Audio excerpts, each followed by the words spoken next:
Lucas chapter 16, beginning verse 1 to 13. Kung nakita na po, okay lang po ba? Muli tayong magsitayo bilang paggalang sa salita ng Diyos. Alam ko, wala pa naman tayong rayuma, no? Wala pa naman. Nakita na po ba? Ulitin ko po, Lucas chapter 16, beginning verse 1 to 13. Basahin ko po sa Magandang Balita Biblia. Verse 1. Nagsalita uli si Jesus sa kanyang mga alagad. May taong mayaman na may isang katiwala. May nagsumbong sa kanyang niluluslay nito ang kanyang ari-arian. Kaya't pinatawag niya ang katiwala at tinanong, ano ba itong naririnig ko tungkol sa iyo? Ihanda mo ang ulat ng iyong pangangasiwa sapagkat tatanggalin na kita sa iyong pungkulin. Verse 3. Sinabi ng katiwala sa kanyang sarili, anong gagawin ko? Haalasin na ako ng aking amo sa pangangasiwa. Hindi ko kayang magbungkal ng lupa. Nahihiya naman akong magpalimos. Alam ko na ang aking gagawin. Maalis man ako sa pangangasiwa ay may tatanggap naman sa akin sa kanilang tahanan. Verse 5. Isa-isa niyang tinawag ang mga may utang sa kanyang amo. Tinanong niya ang una, magkano ang utang mo sa aking amo?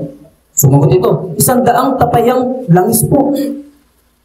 Ito ang kasulatan ng iyong pagkakautang. Dali, maupo ka't palitan mo. Gawin mong 50. Sabi ng katiwala. Verse 7. At tinanong naman niya ang isa, ikaw, gaano ang utang mo? Sumagot ito, 100 kabang trigo po. Ito ang kasulatan ng iyong pagkakautang. Sabi niya, isulat mo 80. Verse 8. Pinuri ng amo ang tufong katiwala dahil sa katalinuhang ipinamalas nito sapagkat ang mga makasalibutan ay mas mahusay gumawa ng paraan kaysa mga makadiyos sa paggamit ng mga bagay ng mundong ito. Verse 9. At nagpatuloy si Jesus sa pagsasalita. Kaya't sinasabi ko sa inyo, gamitin ninyo ang kayamanan ng mundong ito sa paggawa ng mabuti sa inyong mga kapwa upang kung maubos na iyon ay tanggapin naman kayo sa tahanang walang hanggan. Verse 10. Ang mapagkakatiwalaan sa maliit na bagay ay mapagkakatiwalaan din sa malaking bagay. Ang mandaraya sa maliit na bagay ay mandaraya rin sa malaking bagay. 11. Kaya kung hindi kayo mapagkakatiwalaan sa mga kayamanan ng mundong ito, sino ang magtitiwala sa inyo ng tunay na kayamanan? Verse 12. At kung hindi kayo mapagkakatiwalaan sa kayamanan ng iba, sino ang magbibigay sa inyo ng talagang para sa inyo? Last verse. Walang aliping maaaring maglingkod ng sabay sa dalawang Panginoon, sapagkat kamumuhian niya ang isa at iibigin ang ikalawa. Paglilingkuran ng tapat ang isa at hahamakin ang ikalawa. Hindi kayo maaaring maglingkod ng sabay sa Diyos at sa kayamanan. Salamat sa pagkabasa ng salita ng Diyos. Mari po tayo makupo. Nag-pray naman na kanina si Pastor. So, muli po, magandang umaga sa bawat isa sa atin. So, bigyan ko lang po kayo ng idea sa ating pag-aaralan. Sino ba dito sa atin ang mahilig sa pera? Lahat yata tayo, no? Dahil ang Luke chapter 16 ay puro patungkol sa pera o sa kayamanan. Okay? Kaya I hope na excited kayo, di ba? Pag pera, dami nating problema sa pera, di ba? Wala ba kayong problema sa pera? Halos lahat ng nakakausap ko, kung di love life ang problema, pera. So, alam ko na marami ang gusto sa atin, matuto pa tayo sa kung paano tayo humawak ng salapi. Okay? At kung paano ito gamitin. At ang parable na ito ay patungkol dito. So, once again ang ating pag-aaralan ay parable. Okay? Sa lahat ng genre, sa literature ng Bible, ang figure of speech or parable ang isa sa aking mga paborito. Mahilig ako magturo ng parable. Kaya, praise God, na-assign sa akin ay parable. Hindi na ako ganun na mahihirapan. At, by the way, ang word na parable ay hango sa Greek word na parabileo. Parabileo. Kaya nyo bang magitin? Parabileo. So, hango ito o compose ito ng two Greek word. Yung prefix niya na para means alongside of. And then yung bileo, ibig sabihin ay throwing, pagbato. So, yung prefix niya na para, ang ibig sabihin nun, di ba meron tayong kumpulang paramedics, di ba? Para-church. Okay? Ibig sabihin, medics yun, pero hindi pa totally medic. Diba? Yung para-church, parang church siya, pero hindi pa siya totally church. Kaya nga, ibig sabihin na para ay, sa Greek ay alongside of. And then, bileo means to throw, pagbato. So, pag pinagsama natin itong dalawang word na ito, ang mabubuo ay throwing aside of. Okay. Pagbato ng pahaging. Okay. Kasi yun naman talaga ang parable. Ang parable, hindi ito yung rectang di ba, mahilig tayo yung prangka, di ba? Prangka, ito yung kilala mga prangka. Pero pag sinabing parable, ito ay pahaging. Pero may laman. Okay. Hindi ito yung rektahang pananalita. At si Jesus Christ, pag nagtuturo siya, madalas parable. Okay? Masakit, pero pahaging. Pero may laman. Kaya nga, yung iba, hindi maintindihan, nahihirapan. Kasi hindi ito rektahang pananalita. Diba nga, sabi nga ang genre nga nito ay figure of speech. Or sa Tagalog kung tawagin natin, talinghaga. At ang parable na ating aaralin, at ito din yung ating title ng ating sermon. So, pinamagatan kong itong The Wicked Manager. The Wicked Manager. By the way, wala akong PowerPoint, ha? Hindi kasi ako sanay sa PowerPoint. Okay. Kasi yung iba, tumitingin sa PowerPoint. Gusto ko sa akin lang nakatingin. Lebiro. So,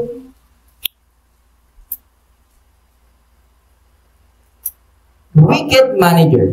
So, umpisahan natin syempre sa verse 1. Sundan ninyo ako, Buksan ninyo ang inyong Biblia. Verse 1. Nagsalita uli si Jesus sa kanyang mga alagad. So, stop muna tayo dito. Sabi dito, nagsalita ulit si Jesus sa kanyang mga alagad. So, bago kasi ito ituro ni Jesus Christ, may series na parable na itinuro si Christ. Alam ko, nadaanan nyo na, di ba? Yung mga, maraming lost yun di ba? Yung nawawala, lost sheep, lost coin, lost son. Puro nawawala, di ba? Pagkatapos ng nawawala, dito sa chapter 16, ito naman nagwawala. Nagwawalang manager. At katulad na nabanggit ko kanina, itong Lucas chapter 16, ay patungkol ito sa kayamanan or pananalapi. Itong buong Lucas chapter 16. Related ito sa kayamanan or sa pera. So, continue natin yung verse 1, Nagsalita ulit si Jesus sa kanyang mga alagad, may taong mayaman na may isang katiwala. So, ito yung sa parable natin na ito, dalawa ang main character. Diba sa mga istorya naman, di ba? May mga main character. So, dalawa ang main character dito sa istorya na ito, sa parable na ito. Una, yung rich man. Okay? And then yung second, yung kanyang katiwala o yung kanyang manager. So, yun yung dalawang, main character.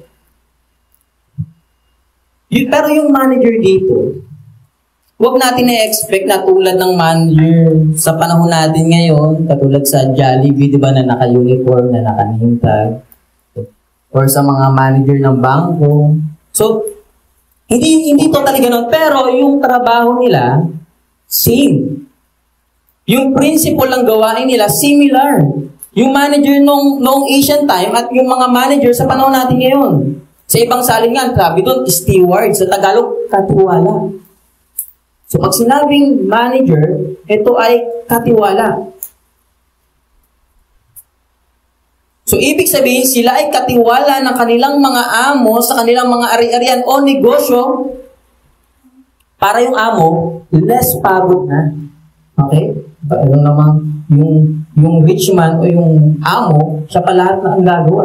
So, pwede naman siya kumuha ng manager na mag-handle ng kanyang mga ari-arian. At yun ang steward, at yun ang katiwala. So, di ba, napakaganda sa Tagalog, katiwala. Dahil pag manager ka, dapat mapagkakatiwalaan ka. Tama? Dapat pag manager ka, katiwala ka. Kaso, sa ating istorya, yung rich man o yung amo may problema sa kanyang manager. Continue natin yung verse 1. Ano kaya problema niya sa kanyang manager? May nagsumbong sa kanyang, nilulustay nito ang kanyang ari-arian. Oh. Hindi pala to katiwala. Katiwaldas pala to. So, hindi pala to maaasahan na manager. Hindi pala to faithful na manager or steward. So, nung nabalitaan nyo ng amo, ano kayang ginawa niya? Tuloy natin. Verse 2. Kaya pinatawag niya ang katiwala at tinanong. Ito yung kanyang tanong. Ano ba itong naririnig ko tungkol sa iyo? Ihanda mo ang ulat ng iyong pangangasiwa sapagkat tatanggalin na kita sa iyong tungkulin. So, gumawa agad ng action yung amo. Anong ginawa niya? Pinatawag niya. Dapat ganun naman, di ba? Pag may problema ka sa iyong empleyado, especially sa iyong manager, patawag mo, at kung ano yung hatol mo na sa kanya. At ang hatol sa kanya dito, sisipakin na siya sa trabaho. Tatanggalin na siya sa trabaho. At mahirap yun, di ba? Ang hirap matanggal sa trabaho. Lalo na yung kapag yung trabaho, master mo na, di ba? Tapos kabisado mo na, gawin mo, tapos sisipakin ka. At ngayon, tatanggalin na siya sa trabaho at pinaparedy na sa kanya yung mga record syempre, ng business or ng ari-arian ng amo, ng rich man. At ito ang susunod na pangyayari, verse 3. Sinabi ng katiwala sa kanyang sarili, sabi ito, sinabi ng katiwala sa kanyang sarili, so kinakausap niya yung sarili niya. So okay lang naman yun okay lang nakausapin yung sarili. Minsan ba kinakausap niya yung sarili niyo? Huwag lang malakas kasi pag malakas, may something ka na di ba? Pag kinakausap yung sarili mo na malakas, kung na lang, sa sarili lang.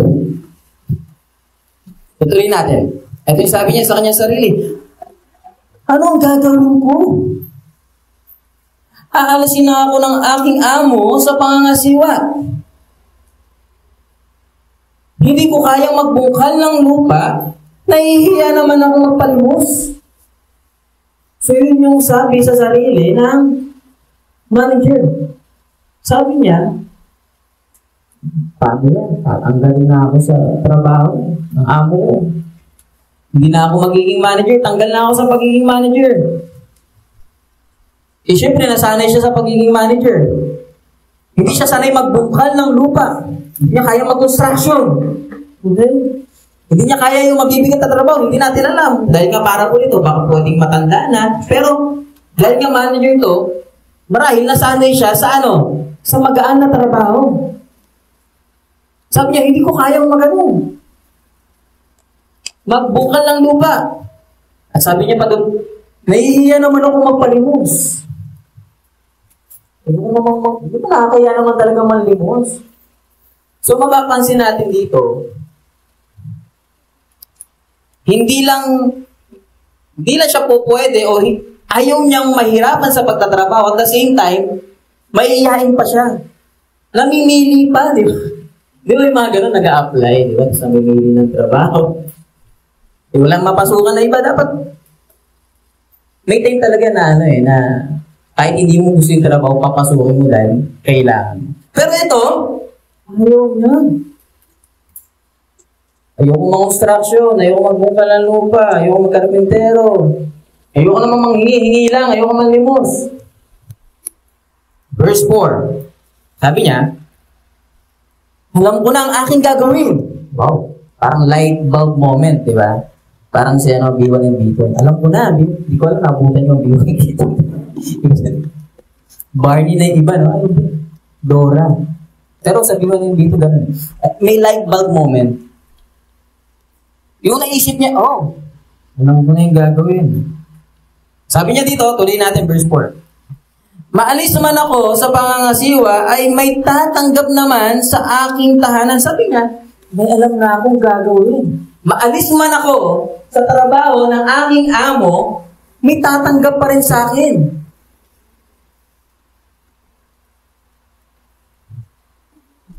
So, meron na siyang diskarte na naisip. Very clever itong itong manager.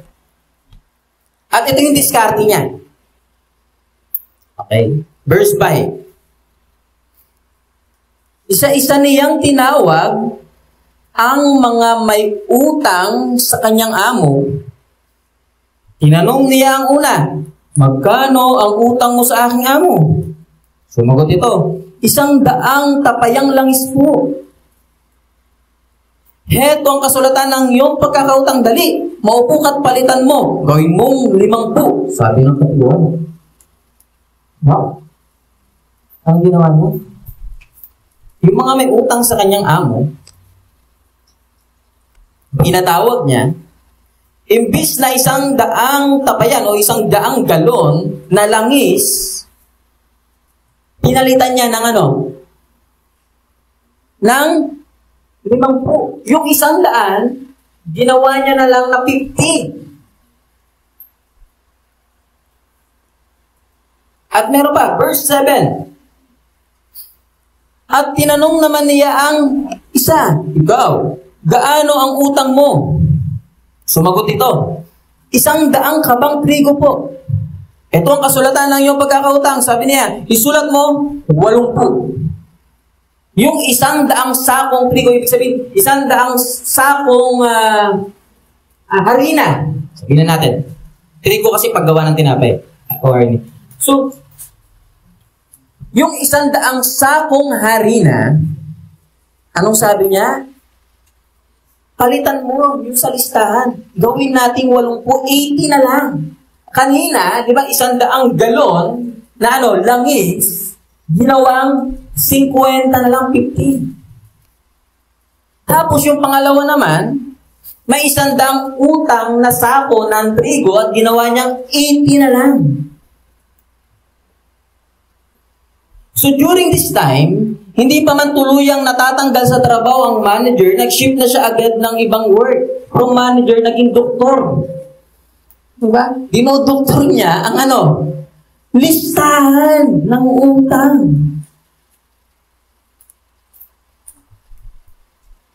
Okay? Bakit kaya? Siyempre, tulong niya, no? Halimbawa, ikaw may utang, gawin na natin, yung utang mo 100,000, gawin natin 50,000 na lang. So, kumbaga, yung umutang sa kanyang amo, magkakaroon sa kanya ng utang na loob. Pero tama ba yung ginawa niya? Mali, di ba? Yung kasalanan niya, dinagdagan niya pa ulit ng another na kasalanan. At bakit niya ginawa yun? Para ba makatulong sa kapwa? Ginawa niya yun para saan? Sa pang-sarili niya. Para yung mga may utang sa kanya, tama nga naman din yung sabi niya kanina, di ba ang sabi niya? Matanggal man ako sa trabaho, sa pangangasiwa, kahit pa paano, may tatanggap sa akin. Hindi siya mapanglilimos. Kasi meron siyang tinulungan. Mahusay, no? Magaling. So kung kayo yung amo, palagyan natin, kung kayo yung amo ng manager, siyempre, kanino bang pera yon? Yung binawasan. Kanino bang pera yon? Yung binawasan na utang, di ba? Sa amo. Tama? Kung ikaw yung amo, matutuwa ka ba sa manager? Yung normal, huwag mo lang basahin yung talata. Kung kayo yung amo, matutuwa pa kayong magagalit. Magagalit, di ba? Iyon yung normal na na response sa ginawa ng ng manager. Pero ito, ibahin natin yung response ni Christ o yung sinabi ni Christ sa parable na ito. Tuloy natin, verse 8. Ito nangyari. Pinuri ng amo ang katiwala dahil sa katalinuhang pinamalas nito. Ano daw? Hindi nagalit. Yung amo. Bro mo, nilulustay na, di ba yung unang report sa kanya? Nilulustay na yung yung kayamanan, yung ari-arian, yung kanyang ari-arian. Tapos, nalaman niya din na dinadaya yung isa ng mga may utang sa kanya, nitong manager na ito. Pero imbis na magalit, natuwa pa. Ha? Natuwa pa yung amo. Bakit? Bakit ka natuwa? Sabi niya dito, pinuri ng amo ang pusong katiwala dahil sa katalinuhang ipinamalas nito. Hindi siya natuwa, hindi siya natuwa dahil sa ginawang hindi maganda. Natuwa siya, bakit? Dahil very clever itong steward na ito. Kasi alam niya na di ba? Alam niya na kapag natanggal siya sa trabaho, automatic, baka susunod na buwan, patay na siya sa gutom. Pero ito hindi. Natuwa siya kasi merong kaparaanan yung tusong yung tusong katiwala para makasurvive. Doon siya natuwa. Okay? Then matalino, mahusay. Hindi nga lang sa paggawa ng mabuti. Di ba? Pero mahusay siya para siya ay mabuhay at makasurvive. Doon natuwa yung amo. So ngayon naman, ano naman kaya yung matututunan natin sa parable na ito? Sa parable na tinuro ni Christ. Siguro yung ilan, magtatanong, meron ba akong matututunan dito? Parang wala akong matututunan dito, parang ang sama-sama Diba? Pero actually, ito ay parable na magkakaroon tayo, makakuha tayo ng good lesson from bad story. Okay? Di ba may mga ganung mga kwento naman, di ba? Masamang istorya, pero kahit masama yung istorya, meron tayong matututunan. Parang di ba sa mga bad news na mga pangyayari sa atin? Di ba? May mga hindi magandang pangyayari sa atin, pero sa mga hindi magandang pangyayari na yun, meron tayong matutunan. Parang kami, recent lang, nanakawan kami. Pinaso yung tinitira namin dun sa rancho. At nakuha yung namin, yung gas tank namin. Tapos nakuha yung induction cooker namin. At yung ipon namin, actually naka-alkansya yun 4 na alkansya. So, nahuli naman yung magnanakaw. Pero syempre, nabalik lang yung tangke kasi mahirap i-dispose yun. Saka yung induction cooker nabalik. Pero yung pera, hindi na nabalik. So, natuto naman kami. Ang lessons doon para sa amin ay hindi na kami mag-iiwan ng pera doon sa bahay. So, etong ating aralin, we can have some good lesson from this bad example. Okay. Tanong, ano yung matutunan natin dito? Siguro, yung mga audience ni Christ during his time, marahil napapataas yung kilay, no? Kasi meron ba tayong matutunan dito? Pero bago tuluyan na tumaas, maging yung kilay natin, ituloy natin yung verse 8. Dahil dito, binanggit ni Jesus ang purpose ng pagbigay niya ng ganitong klaseng parable. Let's read verse 8b. Sapagkat ang mga makasanlibutan ay mas mahusay gumawa ng paraan kaysa mga makadiyos sa paggamit ng mga bagay ng mundong ito. Ulitin ko parang mag-observe natin. Sapagkat ang mga makasanlibutan, yung mga unbeliever, ay mas mahusay gumawa ng paraan kaysa mga makadiyos sa paggamit ng mga bagay na mundong ito. So ito yung main purpose ni Jesus Christ kung bakit niya itinuro ang parable na ito. So sabi ni Jesus, yung mga masasama, yung mga hindi mananampalataya, mas mahusay sila, mas magaling sila. Kanino? Sa atin. Sa ating mga mananampalataya. Mahusay saan? Sa paggamit ng mga bagay sa mundong ito.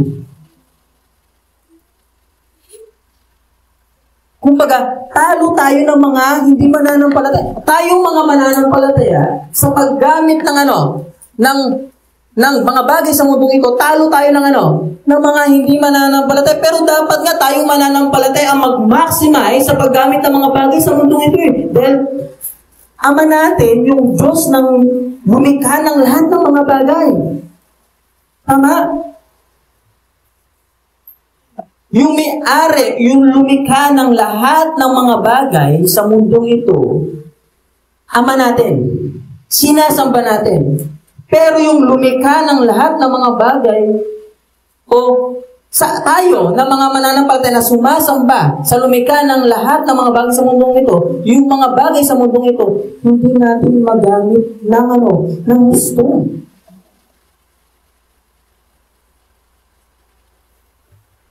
At ito yung aking main point. Christ challenge every believer that we must surpass, ibig sabihin lagpasan, the non-believer o non-believers in terms of using the resources of this world. Hamon sa atin ito. At ito yung hamon ni Jesus Christ sa mga mananampalataya. Na tayong mga mananampalataya, dapat higitan natin yung mga unbeliever sa paggamit ng ng mga resources o ng kayamanan sa mundong ito. At yun yung reality na nakita ni Christ during his time or their time. At makikita rin natin sa panahon natin ngayon. Tanong, sa panahon ba natin ngayon, sino ba yung mga mayayaman? Yung mga Kristyano ba? Yung mga mayayamang mga Kristyano, tama, di ba? Marami naman sila. Pero, mas marami ang mga unbeliever. Diba? Yung mga unbeliever, gamit nila yung resources, yung kayamanan ng mundong ito. Tapos tayo pang mga mananampalataya, tayo pa yung kawawa,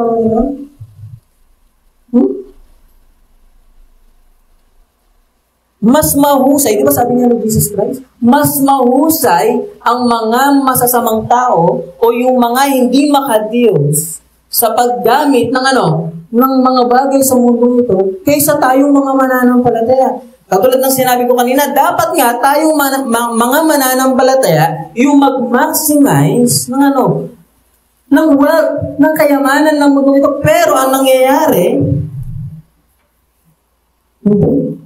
kaya itong teaching ni Jesus Christ sa parable na ito, hamon sa atin, challenge sa atin. Okay?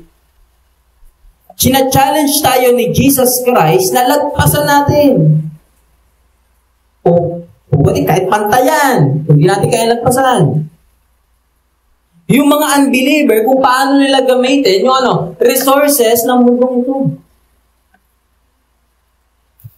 Yung mga unbeliever, mas mahusay humawak ng pera. Totoo ba yun? Yun ang sabi ni Jesus Christ. Kaysa saan? Sa mga mananampalataya. E tuloy natin yung talata natin. Ngayon naman, dito sa verse 9 to 13, sasagutin natin yung tanong na paano ba natin i-handle bilang isang mananampalataya yung resources ng mundong ito? How to handle the resources of this world? Masasagot yan ng verse 9 to 13. So, umpisa natin una, verse 9. So, ganito dapat natin gamitin yung resources o yung yaman ng mundong ito. Verse 9. At nagpatuloy si Jesus sa pagsasalita. Kaya't sinasabi ko sa inyo, gamitin ninyo ang kayamanan ng mundong ito sa paggawa ng mabuti sa inyong kapwa upang kung maubos na iyon ay tatanggapin naman kayo sa tahanang walang hanggan.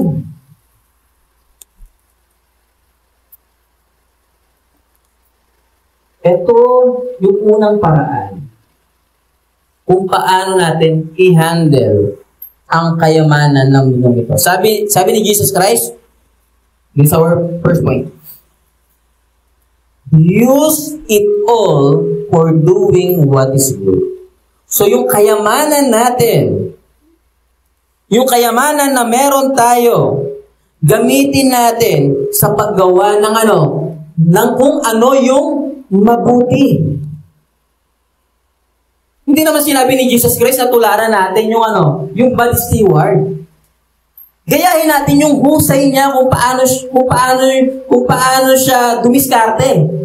Okay? Nang siya ay makasurvive. Pero natin gagayahin yung masamang ginawa niya. At dito, sinabi ni Jesus Christ kung paano natin i-handle yung ating mga salapi, yung ating mga pera, yung ating kayamanan. Paano daw?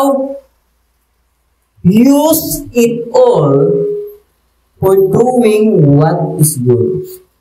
Gamitin natin yung lahat para sa paggawa ng mabuti.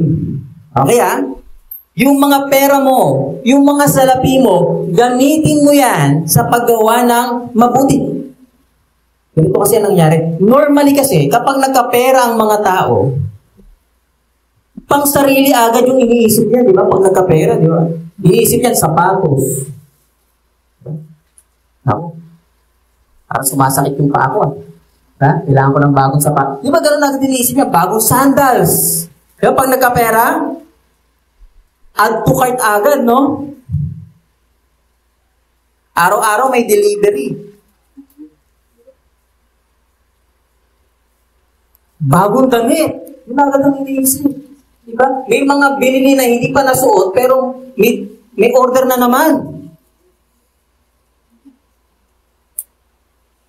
Nalala ko yung asawa. Buti wala yung asawa ko.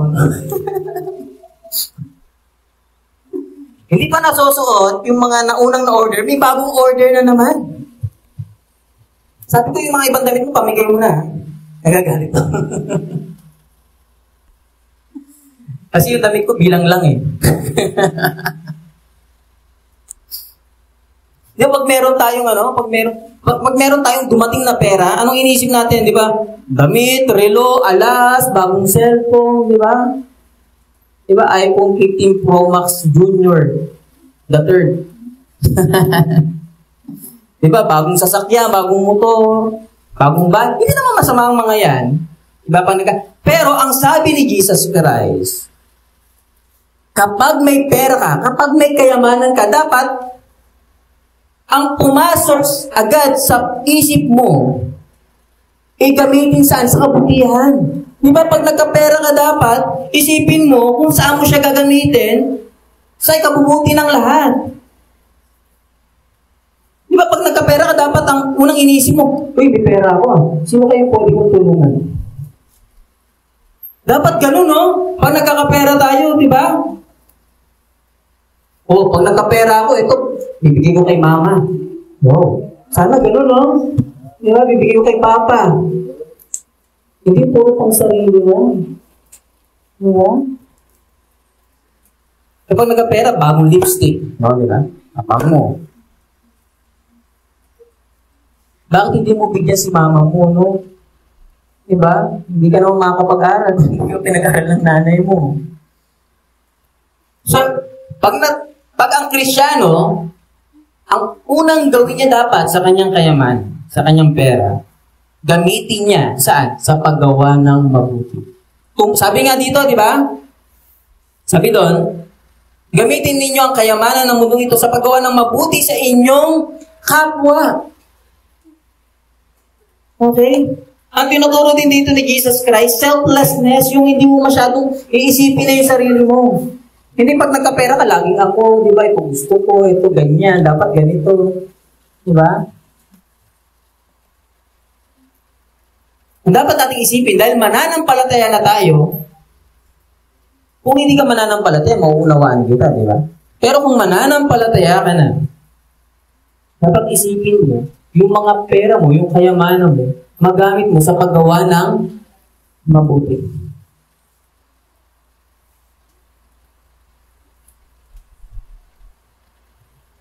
Bakit? Ano yung sabi dito sa talata? Sabi doon, tuloy ko. Kaya't sinasabi ko sa inyo, gamitin ninyo ang kayamanan ninyo sa mundong ito sa paggawa ng mabuti sa inyong kapwa. Bakit? Upang kung maubos na iyon, kasi ito yan, kahit anong gawin mo sa pera mo, mauubos at mauubos yan. Maubos man yan, sabi dito, upang kung maubos na iyon, ay tanggapin naman kayo sa tahanang walang hanggan. Di ba kanina sabi ng sa parable, alam ko na gagawin mo. Matanggal man ako sa trabaho, may tatanggap sa akin. Sabi naman dito ni Jesus Christ, kung maubos man iyon, kaya manang, may tatanggap sa iyo at tatanggapin ka saan? Sa tahanang walang hanggan. Saan yun? Sa langit. Pero hindi naman ibig sabihin, hindi tinuturo dito ni Jesus Christ na kapag tumulong ka sa kapwa mo, gamit ang iyong pera, pupunta ka sa langit. Hindi. Sign kasi ng pagiging Kristiyano yung pagtulong sa kapwa. Di ba? Sign yun. Ang isang totoong mananampalataya, hindi po pwedeng mawala sa kanyang isipan yung kanyang kapwa na laging gusto niyang tumulong. Amen? At kung ikaw ay matulungin na isang Kristiyano, pag una yun na ikaw ay mananampalataya sa ganon, sabi dito, tatanggapin kayo sa tahanang walang hanggan. Saan yun? Sa langit.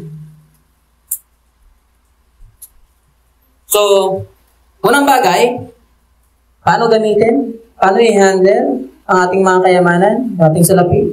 Diba? Use it all for doing what is good. Okay? And then second, verse 10 to 12. Basahin po natin.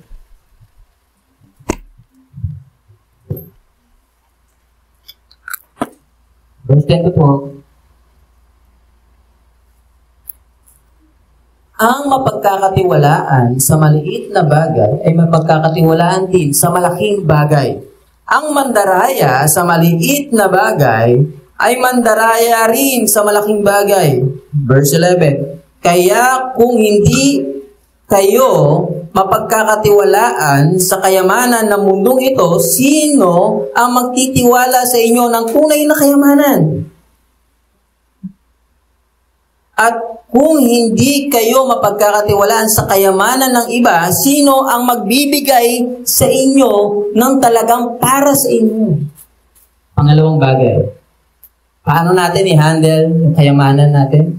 Ating mga salapi. Use it faithfully. Okay? Use it faithfully. Dapat mapagkakatiwalaan tayo. Okay? Mga kapatid, ito dapat yung tandaan natin. Na lahat ng meron tayo, hindi talaga sa atin yan. Okay? Lahat ng pera, lahat ng bagay na meron ka, okay? Hindi sa iyo talaga yan. Kanino yan? Sa Diyos. Ikaw ay ano lang? Katiwala.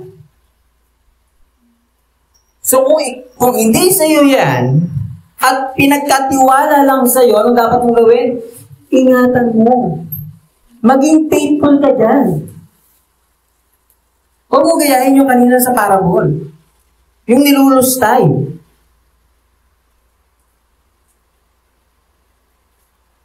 Kaya dapat, sa mga bagay na meron tayo, maging mabuting katiwala tayo. Maging tapat tayo. Malaki man yan o maliit. Diba sabi nga doon? Diba kaya kung hindi kayo mapagkatiwalaan sa mga kayamanan ng mundong ito, sino magtitiwala sa inyo ng tunay na yaman? Kung sa simpleng kayamanan sa mundo nito hindi ka mapagkatiwala, paano yung kayamanan sa langit? Di ba? As sabi ito, verse 12, kung hindi kayo mapagkakatiwala sa kayamanan ng iba, dahil hindi naman sa iyo talaga yan, sino ang magbibigay sa iyo ng talagang para sa inyo? Hindi ka mapagkatiwalaan sa ganitong bagay. Di ba? Paano pa kaya yung kayamanan doon sa langit? At paano kaya, kung hindi ka mapagkakatiwala, sino ang magbibigay sa'yo? Wala.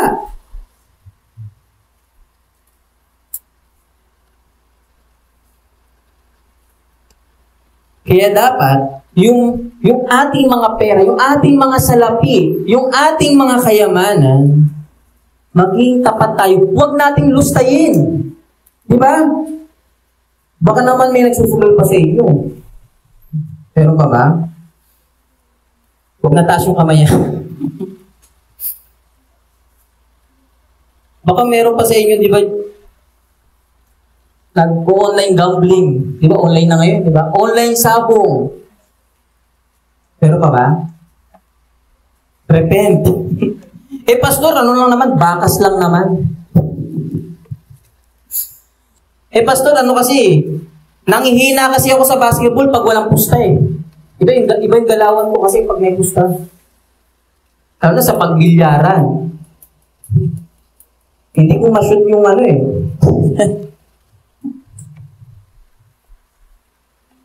So, hindi tama yun.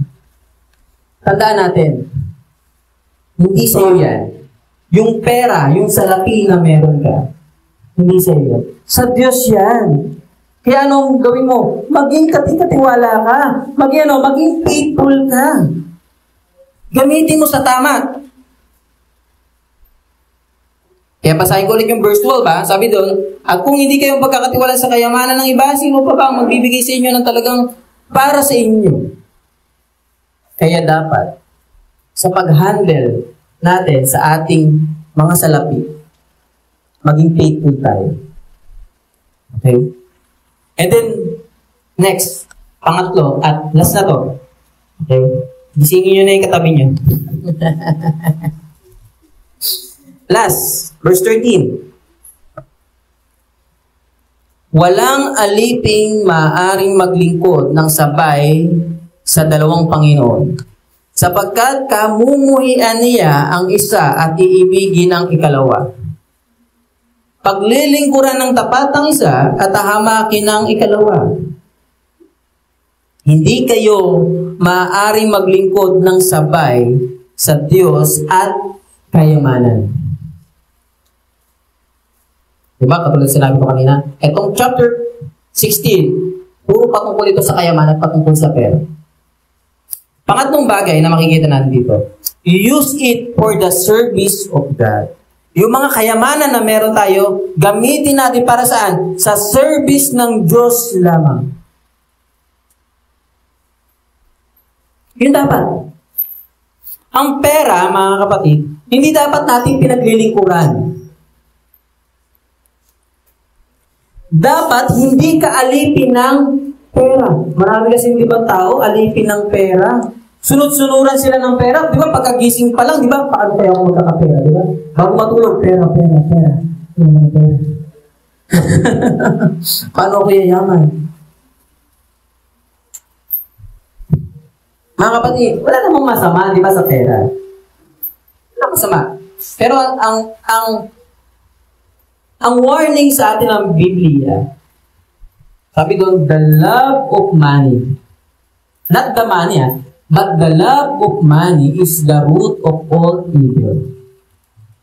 Sabi doon, yung pagmamahal sa pera, yun ang ugat ng ng kasalanan. Hindi yung pera. Walang masama sa pera. Ang pera kasi tool. Magagamit natin, gamit natin yan. Pero dapat, hindi ka sunod-sunuran, saan? Sa pera. Dapat, hindi mo master ang pera. Di ba, iba sa atin, love na love natin yung pera, di ba? Pero, sa katotohanan, kahit sobrang mahal mo yung pera, hindi ka mamahalin yan. Tama? Kahit buong buhay mo, ilaan mo, sa pagkita ng pera, sa pagkuha ng pera, sa pagpapalago ng pera, wala masama doon. Naubos na yung buong buhay mo, yung oras mo. Ito lang ginawa mo. Naging Panginoon mo, naging master mo ang pera.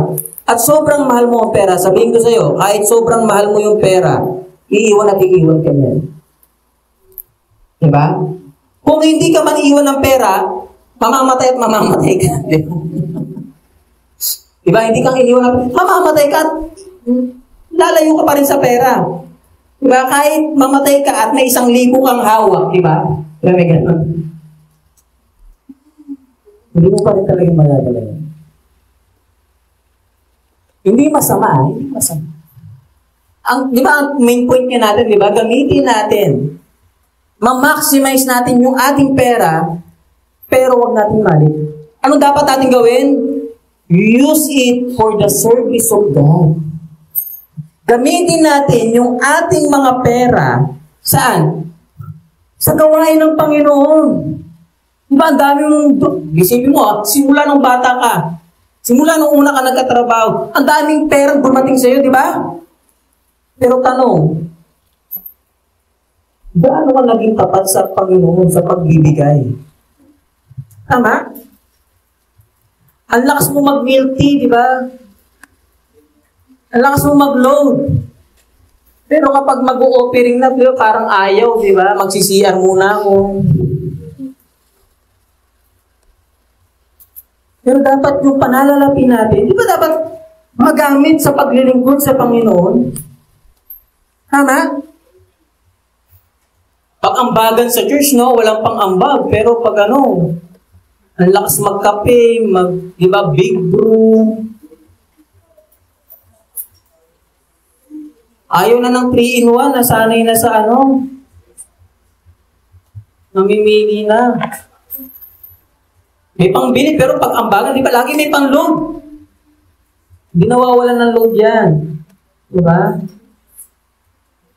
Madalang yan mag-free data.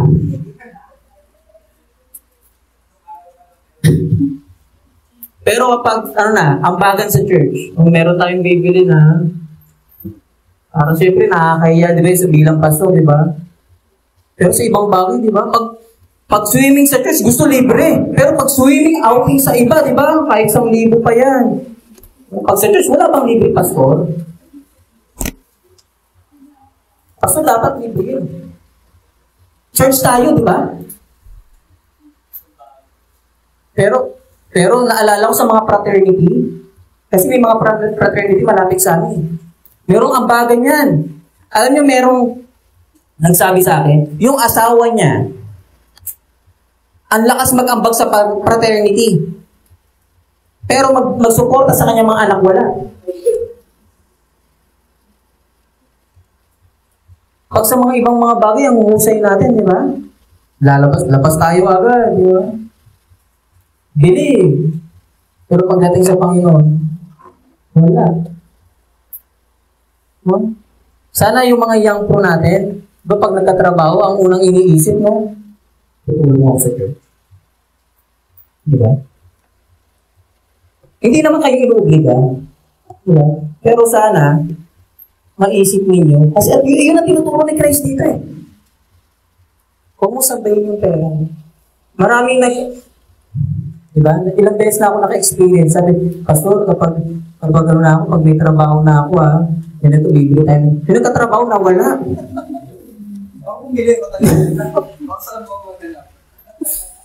Tapos sana umaatin sa CCF. Eh, Pastor, dito kasi sa CCF kasi yung anak ko natuturuan ng maganda. Pero lumaki sa Sunday school, no? Nakakilala sa local church. Tapos nagtatites doon sa sa mega church. Yung pinanggalingan niyang church. Nakakalungkot.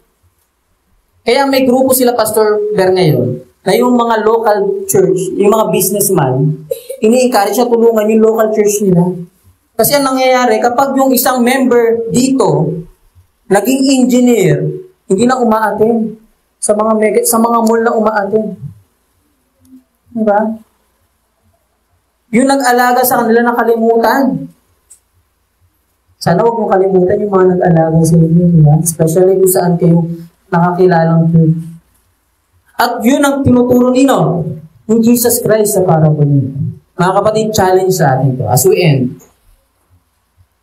Christ challenged every believer that we must surpass the non-believer in terms of using the resources of this world. So we must, first, use it all for doing what is good. Second, use it faithfully. And then lastly, use it for the service of God alone. Ano po? Glory to God. Tayo pong lahat kumayo. Tayo po yung manalangin.